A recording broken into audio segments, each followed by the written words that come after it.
Hello everyone, my name is Vansh Batra and I welcome you all to my YouTube channel. So आज की इस video में हम CrPC की वीडियो से कंटिन्यू करते हुए डिस्कस करेंगे सेक्शन 91 एंड 92 के बारे में। सो यहाँ से हमारा चैप्टर 7 जो है स्टार्ट हो जाता है। इस वीडियो में हम दो ही सेक्शंस डिस्कस करने वाले हैं। सो चैप्टर 7 जो है इसकी हेडिंग है process to compel the production of things. ठीक है, चैप्टर 7 जो है सेक्शन 91 से लेकर 105 तक ये किस बारे में बात करता है? ये बात करता है कि किस तरीके से कोई थिंग का प्रोडक्शन करवाया जा सकता है। कोई डॉक्यूमेंट है, मान लीजिए कोई और इम्पोर्टेंट थिंग है जो कोर्ट को या फिर पुलिस ऑफिसर को लगता है कि इसका प्रोडक्शन करवाना ज़रूरी है, तो वहाँ पर उस चीज़ से रिलेटेड ऑर्डर्स कर दिए जाते हैं। सेक्शन 91 एंड 92 तो समन से डील कर रहा है कि किसी पर्सन को समन सेंड किया जाता है, फिर वो प्रोड्यूस कर देता है कोई भी डॉक्यूमेंट या फिर थिंग जो उसको बोली होती है। सेक्शन 93 से ऑनवर्ड्स सर्च वारंट के बारे में बात हो रही है कि किसी प्लेस को भी सर्च किया जा सकता है, सर्च वारंट भी इशू हो सकता है, कोर्ट इशू कर सकती है। तो सेक्शन 105 तक इसी से रिलेटेड प्रोविजंस है कि कैसे कंपेल करवाया जाता है किसी थिंग का प्रोडक्शन। सो इस वीडियो में हम सेक्शन 91 एंड 92 डिस्कस करेंगे। इनकी इंपॉर्टेंस की बात करें तो प्री के लिए इम्पोर्टेंट है, मेंस के लिए कुछ चांसेस रहते हैं, आ सकते हैं क्वेश्चंस मेंस में पूछे जा सकते हैं, not so important but chances हैं। सेक्शन 91 की हेडिंग है summons to produce document or other thing. तो सबसेक्शन 1 कह रहा है व्हेन एवर एनी कोर्ट और any officer in charge of police station consider that production of any document other thing is necessary.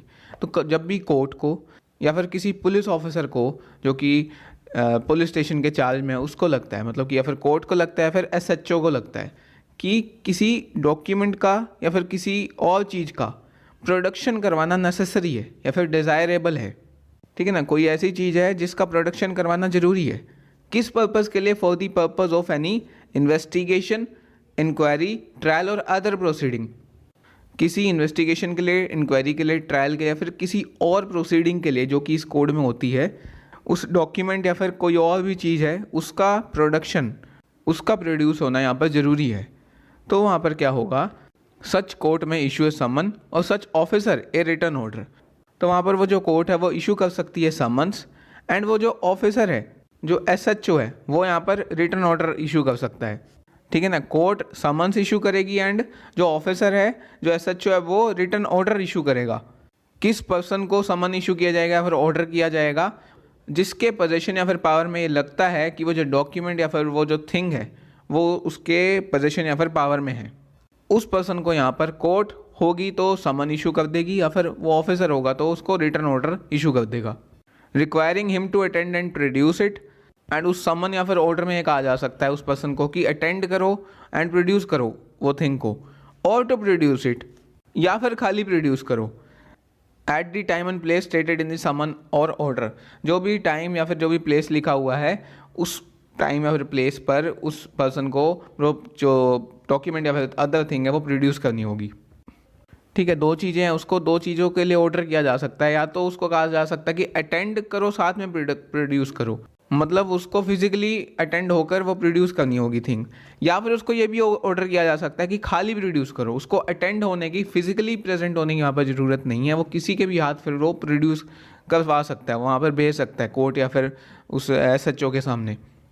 Subsection 2 कह रहा है any person required under this section merely to produce a document or other thing. कोई person है उसको सिर्फ ये कहा गया है कि वो जो डॉक्यूमेंट या फिर जो भी थिंग है ना वो प्रोड्यूस करनी है, मतलब उसको अटेंड होने के लिए नहीं कहा गया, उसको सिर्फ ये कहा गया कि प्रोड्यूस करनी है डॉक्यूमेंट या फिर थिंग जो भी है। Shall be deem to have been complied with the requisition if he cause such document or thing to be produce. तो वहाँ पर क्या होगा? तो इस सेक्शन का कंप्लायंस मान लिया जाएगा अगर वो पर्सन जो है उस डॉक्यूमेंट या फिर थिंग को प्रोड्यूस कर देता है instead of attending personally to the produce the same. वो खुद बेशक ना आए, वो फिजिकली वहाँ पर अटेंड ना करे, अगर उसने प्रोडक्शन करवा दिया ना किसी और के हाथ, बाय पोस्ट भी उसने भेज दी जिस भी प्लेस या फिर टाइम पर उसको बोला गया है प्रोडक्शन करने का, तो इस सेक्शन का कंप्लायंस मान लिया जाएगा, उसको फिजिकली वहाँ पर खुद अटेंड करने की ज़रूरत नहीं है। सबसेक्शन 3 क्या कह रहा है? Nothing in this section shall be deemed to affect section 123 and 124 of Indian Evidence Act to apply to letter, postcard, telegram, in the custody of postal और टेलीग्राफ अथॉरिटी। जो भी इस सेक्शन में ऊपर बताया गया है सबसेक्शन 1 एंड सबसेक्शन 2 में, सबसेक्शन 3 क्या कह रहा है कि जो भी सेक्शन में बताया गया है वो अप्लाई नहीं होगा, वो इफेक्ट नहीं करेगा section 123 and 124 Indian evidence act पे। सेक्शन 123 एंड 124 किस बारे में बात करते हैं? देखिए, सेक्शन 123 बात करता है अफेयर्स ऑफ स्टेट्स के बारे में, कि कोई अनपब्लिश्ड ऑफिशियल रिकॉर्ड है जो कि रिलेट करता है स्टेट अफेयर से, तो उस चीज़ से रिलेटेड कोई भी एविडेंस नहीं दे सकता।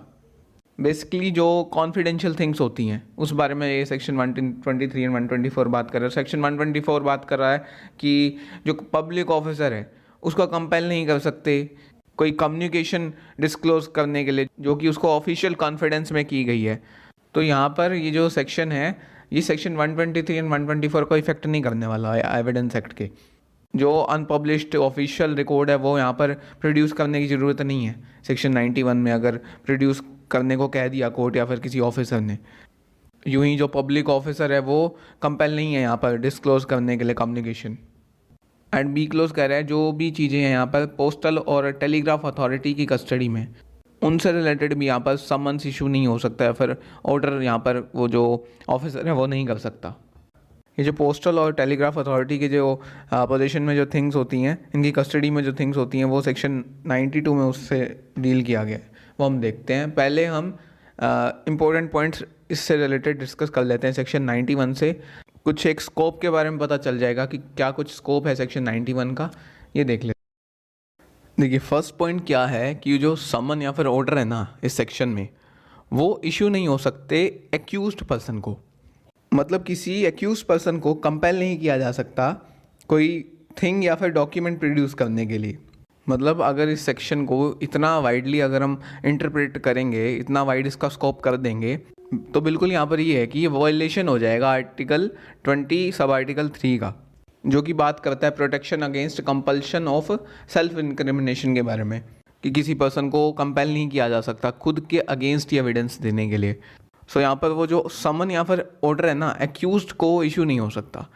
सेकंड, यहाँ पर एक इम्पॉर्टेंट केस है यहाँ पर state of Kerala versus Babbu 1999 supreme court. इस केस में कहा गया था कि जो सेक्शन 91 में ना ये जो केस डायरी होती है वो भी इंक्लूड होती है। जो भी फैक्ट्स एंड सर्कमस्टांसेस होते हैं वो केस में, वो उस केस डायरी में वो जो पुलिस है नोट करती रहती है। तो state of Kerala versus Babbu के केस में बोला गया था कि वो भी एक डॉक्यूमेंट है एंड उसको भी समन किया जा सकता है कोर्ट के द्वारा। नेक्स्ट, यहाँ पर V K Shashikala versus state 2012 supreme court case में क्या कहा गया था कि सेक्शन 91 में जो पावर है ना, वो कोर्ट को इनेबल करती है कि सेक्शन 91 में जो कोर्ट है वो समन कर सकती है कोई भी रिकॉर्ड जो कि प्रोसिक्यूशन के पोजीशन में है। तो प्रोसिक्यूशन के पोजीशन में से भी कोई भी रिकॉर्ड समन किया जा सकता है, ये इस केस में कहा गया था। यहाँ पर नेक्स्ट पॉइंट है कि अगर कोई पर्सन फेल हो जाता है, जो समन्स में बोला गया है उसके कंप्लायंस से यहाँ पर फेल हो जाता है कोई person without any reasonable excuse.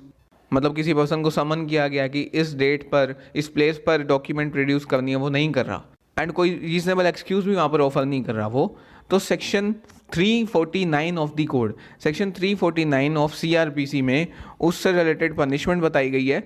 अगर कोई ऐसा कर रहा है तो कोर्ट उसको सिंपल इम्प्रिजनमेंट सुना सकती है या फिर उसको 7 डेज़ की कस्टडी में भी भेज सकती है।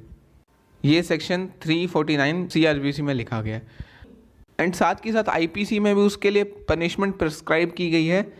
अगर कोई पर्सन इंटेंशनली ऑमिट करता है, वो डॉक्यूमेंट प्रोड्यूस नहीं करता जबकि उसको बोला गया है, तो सेक्शन 175 में 1 मंथ की सिंपल इम्प्रिजनमेंट बताई गई है या फिर 500 का फाइन भी लग सकता है, फिर दोनों भी हो सकते हैं। एंड वहीं अगर वो जो डॉक्यूमेंट है वो कोर्ट ने प्रोडक्शन के लिए बोला है, किसी कोर्ट ने बोला है, तब वहाँ पर उसको सिंपल इम्प्रिजनमेंट अवार्ड हो सकती है 6 मंथ्स की, या फिर उसको फाइन लग सकता है 1000 रुपीज़ का, या फिर दोनों भी हो सकते हैं। तो ये सेक्शन 91 हमने देखा। नेक्स्ट यहाँ पर सेक्शन 92 है, इसकी हेडिंग है produce as to letters and telegram. तो इसका सबसेक्शन 1 क्या कह रहा है कि कोई डॉक्यूमेंट, कोई पार्सल, कोई थिंग अगर कस्टडी में है किसी पोस्टल या फिर टेलीग्राफ अथॉरिटी के एंड यहाँ पर डिस्ट्रिक्ट मजिस्ट्रेट या फिर CJM या फिर कोर्ट ऑफ सेशन का या फिर हाई कोर्ट का ओपिनियन है कि वो जो डॉक्यूमेंट, पार्सल या फिर वो जो थिंग है ना wanted for the purpose of any investigation, inquiry, trial और other proceeding under this code, कि वो जो डॉक्यूमेंट पार्सल ऑफ थिंग है वो चाहिए हैं। किस लिए चाहिए हैं? इन्वेस्टिगेशन हो सके, फिर इंक्वायरी हो सके, या फिर ट्रायल हो सके, या फिर कोई और प्रोसीडिंग हो सके इस कोड में, उसके लिए वो नेसेसरी हैं। तो वहाँ पर क्या है? सच मजिस्ट्रेट और कोर्ट। वो जो मजिस्ट्रेट है, कौन से मजिस्ट्रेट? या फिर district magistrate, chief judicial magistrate, और कोर्ट। कोर्ट में कौन कौन आएगा? कोर्ट ऑफ सेशन या फिर हाई कोर्ट। तो वो जो मजिस्ट्रेट या फिर कोर्ट है, पोस्टल या फिर टेलीग्राफ अथॉरिटी को कह देंगे to deliver the document parcel of thing, कि वो डिलीवर करे डॉक्यूमेंट पार्सल या फिर थिंग जो भी है उस पर्सन को, जिस पर्सन को वहाँ पर मजिस्ट्रेट या फिर कोर्ट कहते हैं कि इस पर्सन को ये डिलीवर करनी है। तो अगर ऐसा है यहाँ पर, तो टेलीग्राफ या फिर पोस्टल अथॉरिटी वहाँ पर जो भी है उसको वहाँ पर डॉक्यूमेंट पार्सल ऑफ थिंग यहाँ पर डिलीवर करनी पड़ जाएगी। सबसेक्शन 2 क्या कह रहा है? If any such document parcel of thing is in the opinion of any other magistrate whether executive or judicial or any commissioner of police or district superintendent of police. तो अगर किसी मजिस्ट्रेट को, बेशक वो एग्जीक्यूटिव मजिस्ट्रेट या फिर judicial magistrate है, या फिर पुलिस कमिश्नर को, या फिर डीएसपी को, डिस्ट्रिक्ट सुपरिटेंडेंट ऑफ पुलिस को, वहाँ पर ये लगता है कि वो जो डॉक्यूमेंट पार्सल ऑफ थिंग है ना, wanted for such purpose. Such purpose क्या? इन्वेस्टिगेशन, इंक्वायरी, ट्रायल या फिर किसी और प्रोसीडिंग के लिए वो चाहिए, तो ही में रिक्वायर दी पोस्टल और टेलीग्राफ अथॉरिटी। तो वहाँ पर वो पोस्टल या फिर टेलीग्राफ अथॉरिटी को कह देंगे to cause such to be made and to detain such document parcel of thing. वो उस पोस्टल या फिर टेलीग्राफ अथॉरिटी को कह देंगे कि सर्च करो एंड वो जो थिंग या फिर जो भी डॉक्यूमेंट है उसको डिटेन करो अपने पास, मतलब अलग से अपने पास सिक्योर करके डिटेन करके रख लो, अपने पास ही रखो, किसी और को नहीं देना है वो। Pending the order of district magistrate, CGM or court under subsection 1। वो जो पोस्टल या फिर टेलीग्राफ अथॉरिटी ने अगर वो डिटेन करके रख ली वो डॉक्यूमेंट पार्सल और जो थिंग है, तो वहाँ पर वो जो थिंग पार्सल और डॉक्यूमेंट है वो डिटेन करके रखनी है पोस्टल या फिर टेलीग्राफ अथॉरिटी को, जब तक कोई फर्दर ऑर्डर नहीं आ जाता डिस्ट्रिक्ट मजिस्ट्रेट, सीजीएम या फिर कोर्ट का। सही, सेक्शन 92 हुआ। 91 एंड 92 सेक्शन कंप्लीट हो गए हमारे। नेक्स्ट जो वीडियो होगी उसमें सेक्शन 93 ऑनवर्ड्स हम डिस्कस करेंगे। यही था आज की इस वीडियो में। होप सो आपको ये सेक्शन समझ आए होंगे। समझ आया तो लाइक करो इस वीडियो को, सब्सक्राइब करो लॉ बाय वंश बत्रा यूट्यूब चैनल को। कोई डाउट रहता है नीचे कमेंट कर सकते हैं। यही था आज के लिए। That was it for today. Have a nice day.